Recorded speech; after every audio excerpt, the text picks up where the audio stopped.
What is up guys, that Geeky guy here, welcome to another video. So today we'll be exploring a Prism Aura build. So the format is going to be classic constructed. I'm gonna walk through you guys of how this deck works. So let's take a look at the loadout. We have the weapon, which is Luminaris, the Arcanite Skullcap, the Dreamweavers, the Fennel Spring Tunic, Nalrun Hood, and also Phantasmal Footsteps. Now Luminaris is the obvious weapon of choice because we'll be depending on our auras for damage. So if as long as we have a yellow pitch in our pitch zone, this is basically a free go again. Now you can also replace Dreamweavers with Ironhide Gauntlet, so there's also a decent choice as it increases the defense value of this deck. So the objective of this deck is basically to defend as much as we can while also creating a bunch of auras which we're going to be using as a weapon in order to weather our opponent down to 0. Now let's take a look at the rest of the cards. So we have 6 copies of Blinding Beam. So this is an obvious choice against Shadow opponents. So we have 3 copies of yellow and also 3 copies of red. Now we also play about 7 copies of Glisten. So Glisten is going to power up our auras, basically putting a bunch of counters on the card, allowing it to do more damage towards our opponent. 3 copies of Fate Foreseen. Obviously, this deck is going to play a bunch of defense reaction in order to block the incoming damage from the opponent.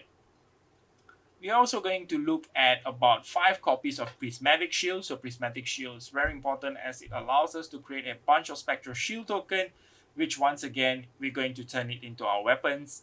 With Glisten, this Spectral Shield token is going to do a bunch of damage to our opponent.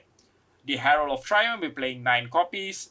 Just an overall good card to have in a Prism deck. 3 copies of Sink Below, 3 copies of Herald of Judgment, Herald of Erudition. So both of these heralds actually, upon hit, we're going to put it into our soul. Next, we have 3 copies of Genesis.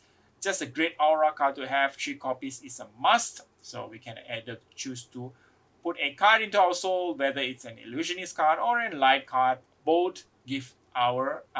Both actually gives us the advantage that we need. Now, if we put a light illusionist card into our soul, we basically get to create a Spectral Shield token and also draw a card. Now, if we scroll down more, we're going to see 6 copies of Herald of Tenacity. So this is once again one of those cards that upon hit, we can put it in our soul. And once again, those soul, we're going to use Prism's ability in order to create a Spectral Shield token. Next, we have Merciful Retribution. 3 copies of those. Whenever an aura is destroyed or any of our Spectral Shield is destroyed, you're basically dealing 1 arcane damage for each of those tokens. So this is excellent in order to actually deal some damage to our opponent. Also, it's arcane damage. Against Prism, people usually don't really play Nalrun equipments. Next, we have Herald of Rebirth. 6 copies of those, 3 blues and also 3 yellows.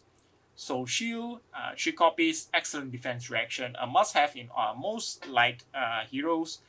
Next, we have Ode to Wrath. So whenever the source we control deals damage to opposing hero, they lose 1 life. So every time our Spectral Shield token or any of our aura does damage to our opponent, they basically lose an additional 1 life. Next, we have Parable of Humility, another great aura in order to hamper some of the opponent's attack action by reducing it by 1.